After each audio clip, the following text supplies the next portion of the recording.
Hey, good evening, everyone. Welcome to Bible study. Hopefully, everyone can hear me and see me and all those things. And if you can't, please let me know, and I'll try to get that figured out. But if it's your first time here, my name is Philip Godfrey. So, welcome to Bible study. Bible study is built off of the scriptures in Matthew 6:33, where the Messiah is speaking, and he tells us to seek ye first the kingdom of the Father and his righteousness, and all things shall be added unto you. So we gather here to do just that, to see, seek, and serve the kingdom of the Father. So thank you so much for joining. If it's your first time here, welcome, welcome, welcome. And so, as always, as we go throughout the evening, if you have any questions or comments or concerns or prayer requests, please put those things in the chat, and I'll look over periodically and address those things as best I can. But I'm gonna I orient you guys to kind of what's going on tonight. We're continuing a study series entitled "From Creation to Revelation" that we began at the beginning of the year, where we're walking through the entirety of the Bible from Genesis to Revelation. And so tonight we'll be continuing that. We're in the book, our third study in the book of Ezekiel. So Ezekiel part 3, the book of Ezekiel part 3. Tonight we'll be looking at chapters 22 through 32, 22 through 32. All right. So I'm going to pray for us real quick, and then we're going to jump into the study for this evening. So, Father, thank you. I thank you for your word, Father. I pray that I would decrease and you would increase. I pray that it will be all of you and none of me, Father. That I would simply be a vessel. And I pray and ask, Father, that you would speak directly from your throne into the hearts of your people, that they would hear your word, and that miracle signs and wonders would follow your word as it goes forth, and that word would be seed in their hearts. And I ask that you remove the hardness of our hearts right now, and ask that you would give us hearts of flesh, and you would give us hearts to ready to receive, Father, the word as it is implanted from your throne into our lives. And I pray that word produce 30, 60, and 100 fold in our lives and in the lives of your people today. I pray, Father, that it will go forward. The word will go forward unhindered and unchecked by any outside force. And I pray, Father, that we would execute the assignment with excellence, that you would get all the glory, that your name will be lifted high, and that we would live our lives in such a way, through the truth that's being shared, through these studies that you have us doing, that our lives would begin to shift and align with what your expectations are, and that we would live our lives in such a way that others would look at us and desire to know more about you and say, what must I do to have a father like you have? We love you, we praise you, and we pray these things in your son Yahushua's name. Amen. All right. Thank you guys so much again for joining. So let's go ahead and jump in. I'm gonna get to my notes. And so, like I said, tonight we are continuing through moving through the book of Ezekiel. So we're looking at chapters 22 through 32. And these chapters here are pretty straightforward. There's a lot of talking about judgment, and then before we get there, there's just a few other things that the Father kind of addresses through the prophet. But I did want to take this as a reminder that as part of these studies, we're looking at these at a high level kind of summary. And so, unless there are any questions and people want to go deeper on certain things. And so, as always, please read and go back and read and check and have, get your own revelation, because that's what's going to sustain you. That's what's going to actually stick. That's what's going to help you keep moving. Not anything that I say. So I do my best to communicate the information as straightforward, but as also as like strict to the text as possible. But again, these are just summaries, and we're not hitting every single detail of the chapters. And there are lots of things going on in these chapters. So I did want to make sure that you understood that. I do believe that at some point we will go deeper throughout some of these studies and into some of these books, but that's not the assignment for this season. And I'm doing my best to be obedient and not get down rabbit holes I'm not supposed to be in right now. All right, let's go ahead. And so, as we move into chapter 22, or we begin chapter 22, what we see here is that the Father is giving Ezekiel some instructions, and he's telling him to go and prophesy against, to speak and prophesy against Jerusalem and against her leaders. When it's talking about the princes, there is essentially speaking of the kings and the leaders of the nation at that period of time. And so the Father is speaking through the prophet to the people, and telling them that for all the blood that was shed within the walls of Jerusalem, the city, that territory, for all the idols that were created and worshipped there, that she has become guilty, and now her time for judgment has come. Judgment is a theme that we'll see kind of running throughout all the aspects of tonight. But and so for the judgment and for the things and the decisions and the actions that they've taken, the Father has now determined that he will make that city a reproach and a mocking unto the heathen and all the surrounding countries. So essentially, what the Father is decreeing over them is that he's going to make their land, he's going to make this place that was once the glorious place, he's going to make it a laughing stock. All right. He goes on to talk. He talk about the leaders. He and talks about how the leaders have led the people astray, how the leaders have oppressed the stranger, have vexed the fatherless and the widow, and these are the groups that the Father had given them instructions to look after and to take care of. But he's saying that they have disobeyed his word, they have rebelled against his instructions and not done the things that he instructed them to do. He says that he goes on to say that they despise the holy. They despise the holy things. They despise his Sabbaths and profaned his Sabbaths, that they shed blood by lies. So basically, people were lying on other people and getting them killed and different things. They committed adultery with their neighbors' wives. They violated their daughters-in-laws. They took bribes to kill people. They were doing all kinds of things. That this is what was going on in the Father's city, like in the place of Jerusalem, the city of Jerusalem. And so for this, the Father has to deal with them. And that's what he's telling them through the prophet. And that's what he's telling Ezekiel as well directly. And part of this dealing with them, or part of the outcomes for their decisions, will consist of them being scattered. He's going to scatter the people. We already saw that he's going to make the city a desolation, but he's going to scatter the people amongst the heathen and disperse them amongst the countries and the nations of the world. And this is a prophecy that we've seen go forth a number of times throughout Ezekiel and also Jeremiah and Isaiah as well, that the scattering of the Father's children due to the decisions that they have made. And so the chapter continues with this same kind of tenor or process until we reach the very final few verses where the Father here is telling Ezekiel that he has looked. Like I want us to spend some time here, that the Father has looked among the people, looked among his own people for a man, singular, that could stand in the gap for the land so that he should not destroy it. But he looked and he found none. So let's think about this. The Father, let's just put it, we live in the United, most of us live in the United States. So let's put it like that. The Father is looking out over the entirety of the country, the entirety of the United States, all 50 states, all the territories, all those things. The Father is looking out across the nation, and he's looking for one singular person who can stand in the gap so that there does not have to be judgment levied on that place. And he wasn't able to find any. And that's what was highlighted to me when I was looking at the, like, for the title for the study tonight. Like, will there be one? Will we be the ones who are able to stand up against what's going on? But here the Father did not find any, and so he there was no one there to keep him from levying judgment on them. And so the Father tells them that he's going to recompense their own decisions upon their head.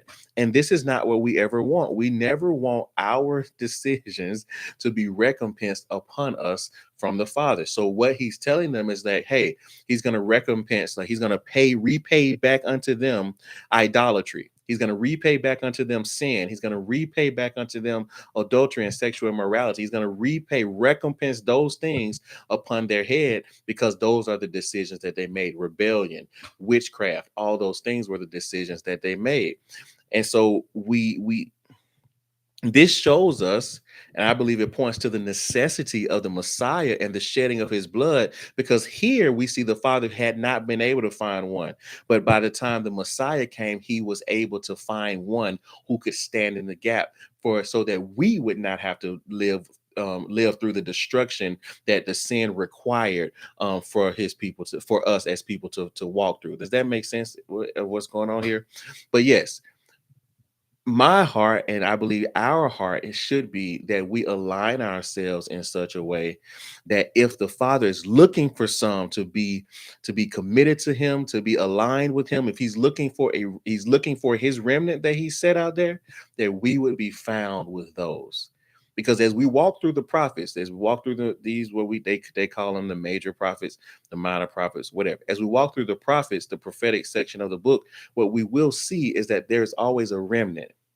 And that remnant, the Father is giving that remnant power to operate in certain realms in certain seasons and times. And will we be found faithful? Is the question that I guess all that I'm trying to say.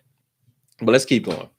We see a deeper, as we move into chapter 23, we continue to see like a deeper depiction of all of this, what's going on in chapter 22, because here the Father is beginning to speak kind of symbolically or maybe in parables almost, regarding his people. And so in chapter 23, he's talking to Ezekiel regarding two women. The name of the women, that they were sisters, and the name of the women were Aholah and Aholibah. And so these two sisters, they are actually depictions of Samaria, Israel, and Jerusalem, Judah. And it says that these two sisters went down into Egypt and they sinned there. And according to another translation, it says that they committed whoredoms and became prostitutes while they were in Egypt.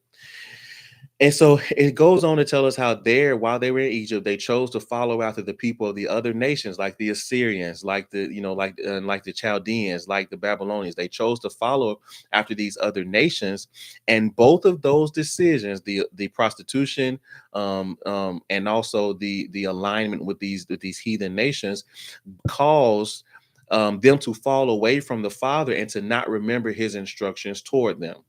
And so now the Father is decreeing through the prophet that he will raise up their lovers against them, and that they will come against them on every side. So now the people that they were aligned to, had aligned themselves with, that they thought they loved, these people were now gonna be oppressing them. They were gonna be punishing them. They're gonna hate them.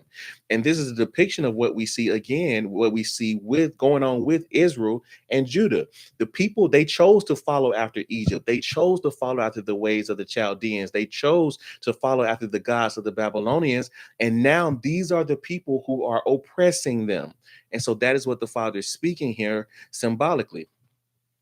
And so he said that because they have committed adultery, because these two sisters have committed adultery against him with their idols and have sacrificed their children unto these false deities, they are now going to walk through the oppression and the judgment that is required, and it's going to come at the hands of the things that they love so much.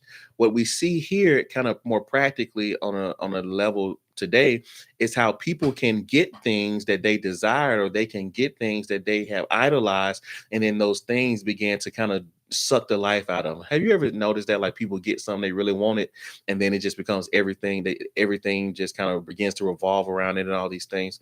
Let me get off of that. And so as chapter 23 ends, the Father decrees that they will bear the sins of their idols, so that they will carry around, these two sisters, these nations will carry around the sins that their idols, and that he will remove the idolatry and lewdness from the land, and his judgment on this people will be a warning to all the others, that they should not follow after their wickedness. So all the other nations are going to see how he handled his own children, and the goal is that they not do, and that they not be wicked and not follow the same things that his children got in trouble for, because he is going to root out the idolatry, root out the bitterness and the frustration and the disobedience and the immorality. He's going to snatch all that out of the land, and he's going to levy judgment on those people, and the other nations are going to see it. He's going to do it publicly. This is why, it's noted that they will become a laughing stock essentially among the nations. As we move into chapter 24, the Father here, he's continuing to speak in signs and parables about the people.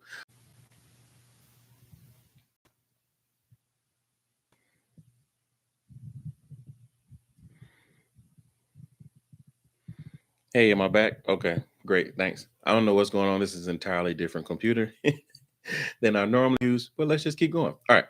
And so where was I at? Chapter 24. And so, yeah, in chapter 24, the Father, he's continuing to speak against the people of Jerusalem through signs and through parables. And here he's speaking of Judah and the rebellious house, and he's likening them to a pot that has been filled with water, and then inside of that pot has been placed the best pieces of meat. Okay. The next thing that happens with that pot is that the mixture is brought to a boil, and then is left to cook with the meat and with the meat on the bone. So they put all the meat, the bones, and everything in this pot, and then they boil it essentially. And so the Father here is decreeing through the prophet that this will also happen to Jerusalem, that the corruption of this place and the evil is not able to be cleansed out. But before that, all before for all the blood that was shed and all these things, but before that, he's going to bring this city to a boil, figuratively, and he's going to try and cleanse the filth and the pollution out, like they were doing with the pot with the meat in it. So essentially, what they would do is they would boil in the pot, the boiling the meat in the pot, right? And then all the fat and all the excrement that kind of comes to the top, you would skim that off, right? You would skim that off and try to clarify or purify or clarify the water or the mixture that is left, right? And so the Father is essentially saying that he's going to do that. He's going to try to do that, bring the city to a boil and cleanse, skim off the pollution, skim off the filth, cleanse that thing out. But he says that it's hopeless. These people are so wicked that it's hopeless for the Father to even try to cleanse them. And so instead of that, he's just going to throw the whole city in the fire. We've seen prophecy go forth in the previous chapters or previous books about Jerusalem being set on fire, right? So he's going to throw them in the fire. And the text, it says here that he's not going to change his mind about it, that this was going to definitively happen. The second half of chapter 24 is also a sign to the people, but this time it involves the death of Ezekiel's wife. And so the father comes to Ezekiel and he tells him that he's going to take away the thing that he desires and the thing that he loves. And he's speaking of his wife. And that he shall not mourn, nor weep, nor cry publicly after this happens. And he should keep his garments on. He shouldn't change his garments into like weeping garments or sackcloth or anything like that. And that he should not accept the food or the offerings that other people try to bring him. Isn't this interesting that people, when folks died, people were still bringing people food back in the Bible days? Like if something happens like that today, what's the first thing people bring you? A box of chicken. They were doing that back then. That's fantastic. But he's saying like, hey, don't take the food that the people bring to your house after your wife dies. And shortly after that, as we move through the text, we see that his wife dies. And the people ask him, like, what does this mean? He's speaking to them and they're saying, what do these things mean? And he tells them that the father says that he's going to profane the sanctuary, his sanctuary in this city, Jerusalem. And the thing that they once found strength and beauty in, the fact that the father's temple was in Jerusalem was a big deal, and it gave that city a sense of like a status, a sense of beauty, a sense of strength. And they said that that was the thing that they had kind of anchored themselves in and defined themselves with. That thing is going to be profaned by the father because of the decisions that they had made and all the things they had done in the city. And goes on to say that their sons and daughters are also going to fall by the sword. And when this happens, just like Ezekiel's wife died, when this happens, when their sons and their daughters are gone, when the thing that they found their beauty and their glory in is gone, that they are to respond just like Ezekiel did when his wife died. They are not to take the food offered to them. They're not to mourn nor to weep. And when it happens, they will know, according to the text, the Father says that they will know that he is God, that he is Yahuwah, and that he is going into kind of, what's the word? Like, confirm, thank you. Confirm when this happens to Ezekiel, he tells me that he's going to send a messenger to Ezekiel in Babylon to tell him that this has happened in Jerusalem, and Ezekiel will finally be allowed to speak to him. This was something that that's in the previous chapters where Ezekiel had to be deaf and mute, or not deaf, but be mute for a period of time as part of his instructions or whatever, his walk with obedience. And so when this happens, that will be lifted, and he'll be able to speak to the messenger that comes from Jerusalem to tell him that the Father's prophecy has come to pass. But we know that Ezekiel knows that these things are going to come to pass. And this brings us into chapter 25. Okay. And so for the remaining of the chapters, what we'll see is really the Father's judgment being decreed on the surrounding nations through the prophet Ezekiel, well, the chapters that we're looking at tonight. And so the first nation that the Father decrees judgment, or judgment goes forth against prophetically, is the Ammonites, the nation of Ammon. And it says that because of what they did to Israel and Judah, the Father will deliver them, the Ammonites, into captivity to the men of the east. and ultimately they will cause this nation, the Ammonites, to perish altogether for what they have done. And so the men of the east would have, would be what they would consider like men from a faraway country or faraway land. These like this could have, we're not going to get down into the groupings of it, but this could have been a large, any number of a group of people. But anyway, these people from the men of the east are like super mysterious from the text. They're going to come and they're going to oppress the people and take them into captivity. In the same chapter, he speaks about Moab and how he will give Moab to the men of the east as well with the Ammonites. So the Ammonites and Moab are going to be carried off with the men of the east, and then the Ammonites are prophesied that they're going to perish. They're not going to exist as a nation any longer after this point in time, after this is fulfilled.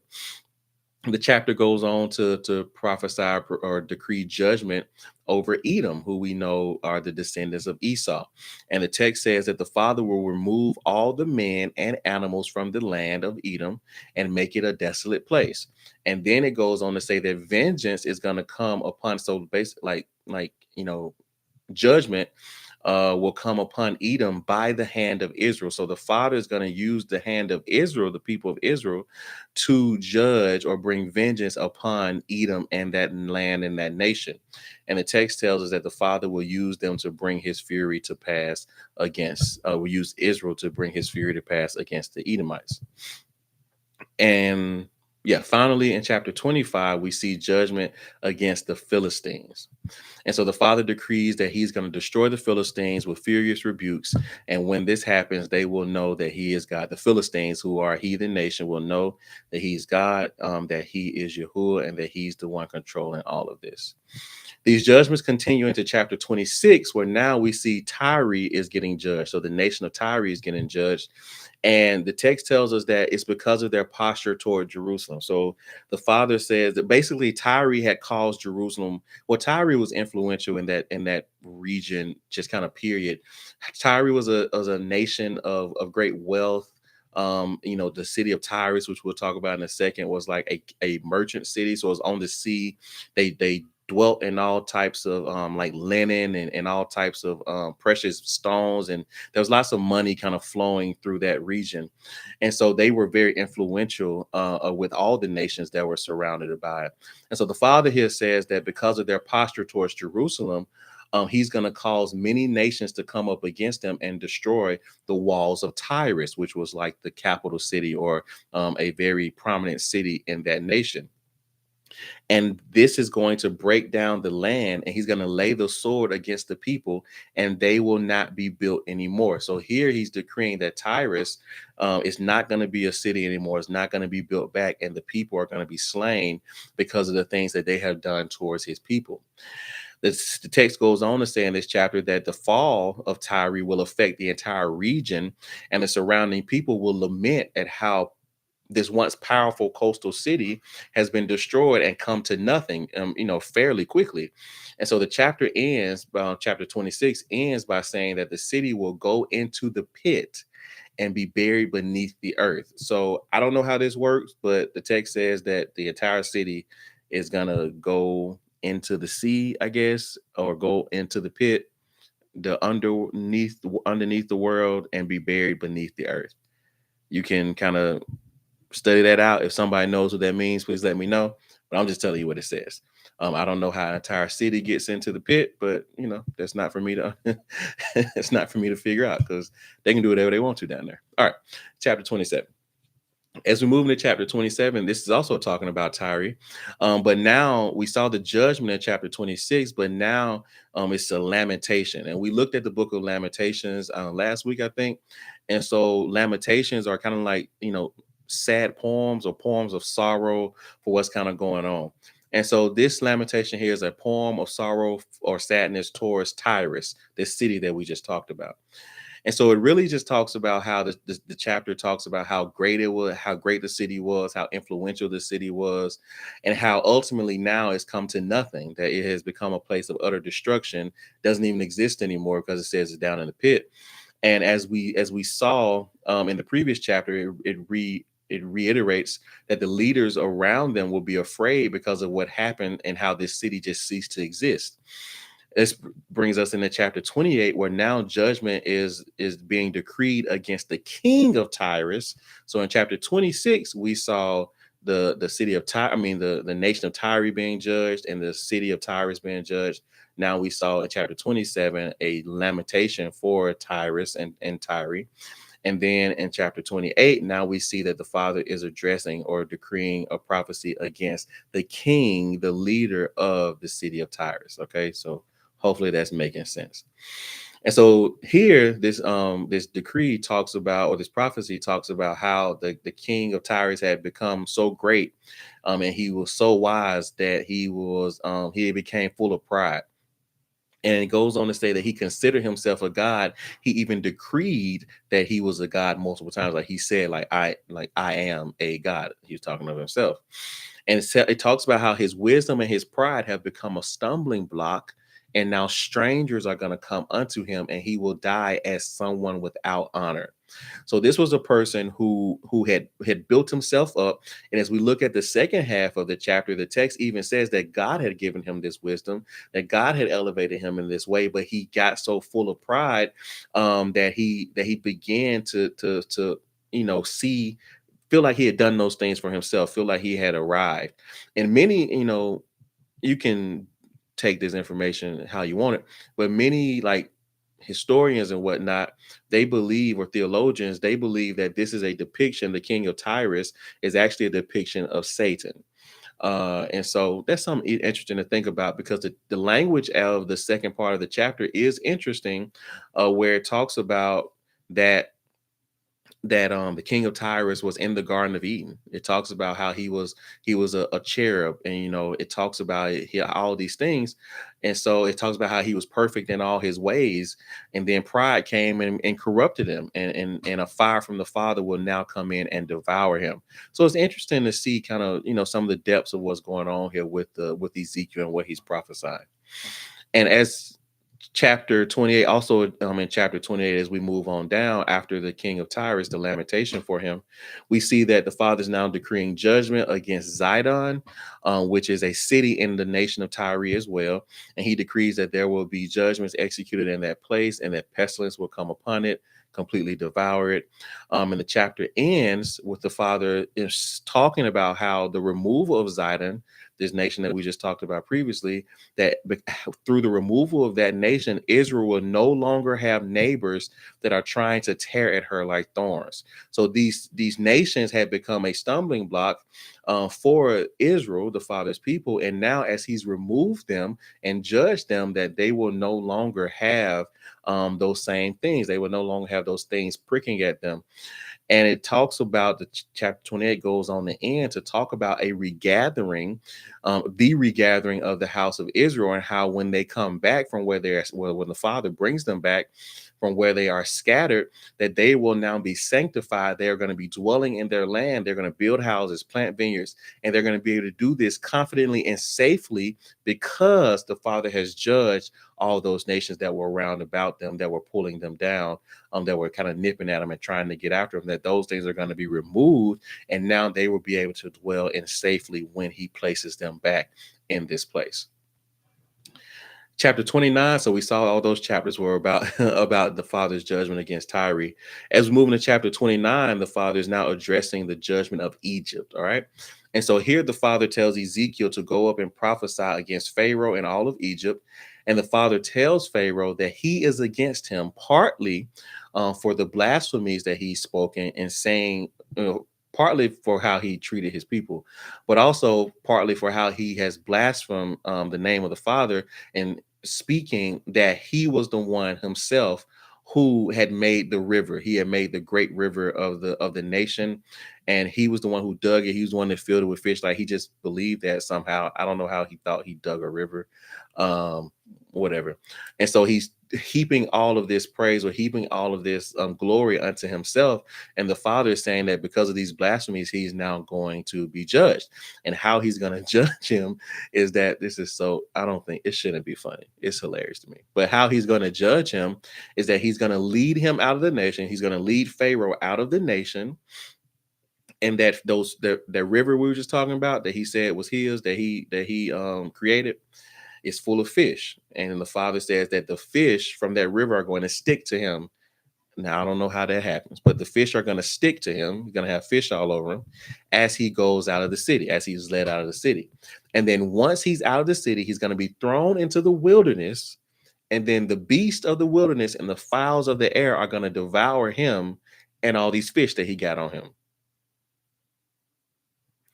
All of this because he said that he was the one who created a river,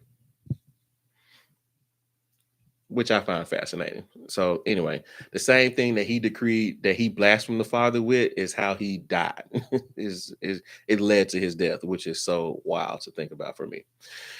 The text goes on in chapter 29 to tell us that that the land and the greater population of the people will be cut off. The inhabitants will be removed. They will be scattered, and then the land will be desolate and uninhabited for 40 years.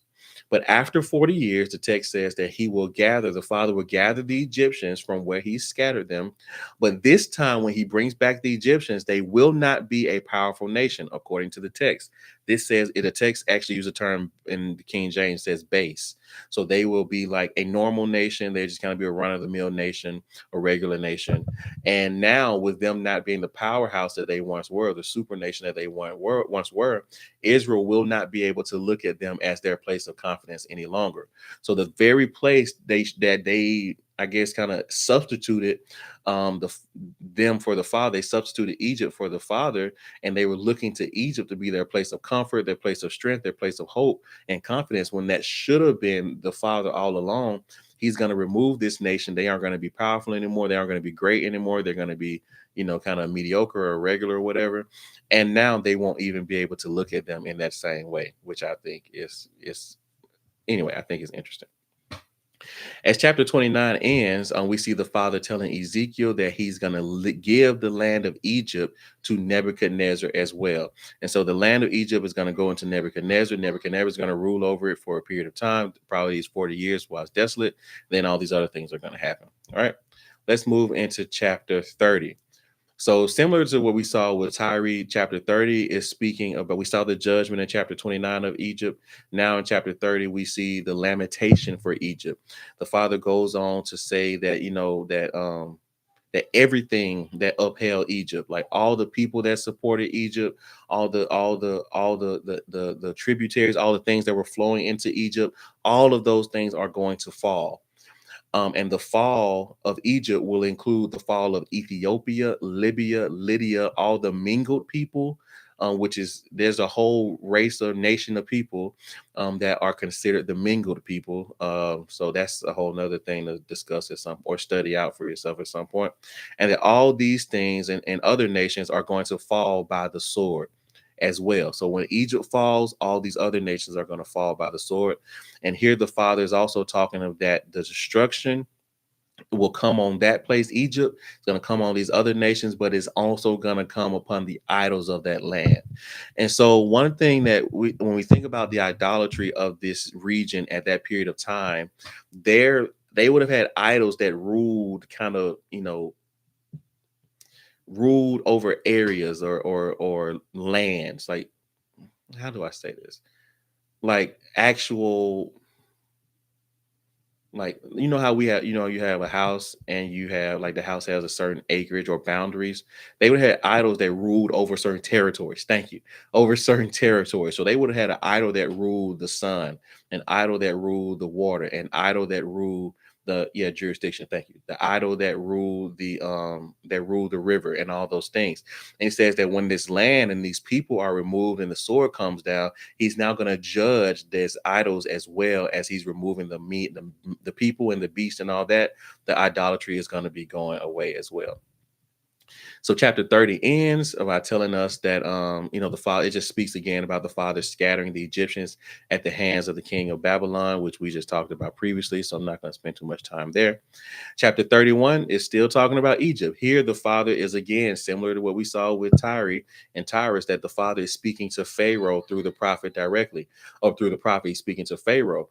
And he's comparing Pharaoh to Assyria. And Assyria, when he's decreeing this, or Assyria is a nation that has fallen. And so he's telling Pharaoh that just like the Assyrians were destroyed, you're going to be destroyed, and there's going to be a destruction of the nation of Egypt due to your pride and the pride of the people and their arrogance. As chapter 31 ends, the Father also says that Egypt is going to be brought down to the pit with Assyria and Tyre and all the other nations that are named there in chapter 31. And it says that this is going to be the outcome of Pharaoh. And so it goes on. I think it's in the next chapter, though. Yes, we'll just keep going. Chapter 32. Chapter 32 is a lamentation over Pharaoh, Egypt. We talked about lamentation. And so here is speaking again of the strength and majesty of Pharaoh and how ultimately all those things that were once good things, they aren't bad things in and of themselves, but they led to the ruin of Pharaoh and of the people and sent them down into the pit, which we just talked about. But as this chapter ends, it says something interesting. It's talking about all the nations that are there in the pit when Pharaoh arrives. So all these other nations, the Assyrians, Tyre, all these other nations that are mentioned are already in the pit according to the text. And then Pharaoh arrives down there, and it says that he is comforted, that he is comforted by all the people and the great multitude that is surrounding him there in this pit. So think about that. Pharaoh is so many. First of all, we talked about previously like the narrow way and the wide way and all these things and the straight gate and all that stuff. But when we get to looking at this and the prophecy that's gone forth of all these nations that were the greatest nations of that time, of that period, that were the largest nations of this time period, and they are falling and then being prophesied to be to not even exist on the earth anymore, to be in hell, to be in a pit, and that there are so many people there that when Pharaoh had done so much that when he got to the pit, he was at peace. He had comfort by all the people that were there with him. And it's just interesting to me that we can, I don't know, that people could just be wicked and just be so happy when they get around other wicked people in the pit. I don't know. And so that's all. That was a quick one tonight. So that's what we have tonight for chapters 22 through 32.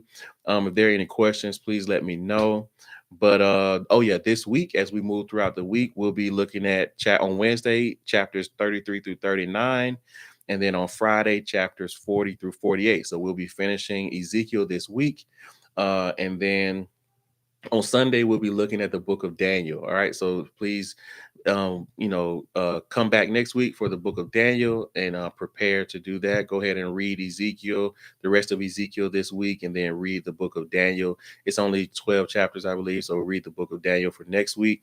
And I know this pace is a little swifter than we were moving, but thank you guys so much for just being consistent and being obedient to the instructions that the Father gave us. I don't know why we're doing it, but I'm sure there's a reason. All right. So if I'm going to pray for us real quick, I don't see any questions, and then I'll let you guys go. All right. So Father, I thank you. I pray that we've been obedient, that we have followed your instructions, and that we've been sons and daughters that are pleasing unto you, that have chased after you, that have hungered and thirsted after you, that have panted after you as a deer pants after the water. And I pray, Father, that your people, that you would fill them to overflowing, Father, as they are hungering and thirsting after you, that you would reveal yourself to them, that you continue to open their eyes, continue to open their ears and open their hearts to know and to see and to perceive what it is you're doing, what it is you're saying, and what it is you desire for them and from us all in this season. I pray, Father, that your word has fallen in good soil and that it will produce in their lives.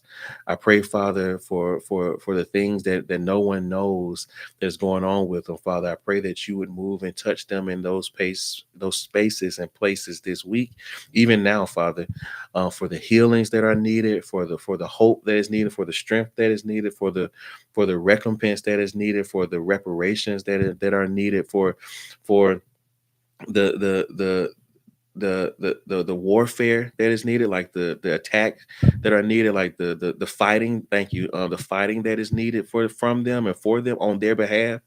I ask, Father, that you would do those things and that you would be those things that they need in these moments, and that when that happens and when you step in, that they will know that it's only you and that you are the one who fulfills every need and fulfills every aspect of our lives, Father, that you are the fullness of it all, and that you are the one who gets the glory. I pray that as we go forward this week, Father, that you would continue to give us a hunger and a thirst for your word. Give us strength to continue moving forward and being obedient. And I pray, Father, that you would help us to continue the assignment and to finish well, finish strong, as we finish out, moving through the rest of the chapters of your word, and really learning about your heart, and just desiring a deeper understanding of what this book is, why you left us with these instructions, and ultimately and seeking your kingdom, like, desiring to know what we can do, or not necessarily do, but how we can align our lives with your righteousness and walking in those things. We love you, we praise you, and pray these things. Believe that we will receive them in your son Yahushua's name. Amen. All right. So thank you guys so much. Like I said, we'll be looking on Wednesday, we'll be looking at Ezekiel chapters 33 through 39. And then on Friday, we'll be looking at chapters 40 through 48. So finishing up the book of Ezekiel this week. Next Sunday, we will be looking at the entirety of the book of Daniel. So excited to go ahead and jump into all those things. The videos on the week go up at noon. So it's noon on Wednesday and noon on Friday. And then you can watch them as you have availability. And then on Sunday, we'll be back here at 8 p.m. I love you. But more importantly than that, the Father loves you. Let him love you, okay? Start before you're ready and don't stop. I'll see you guys next time.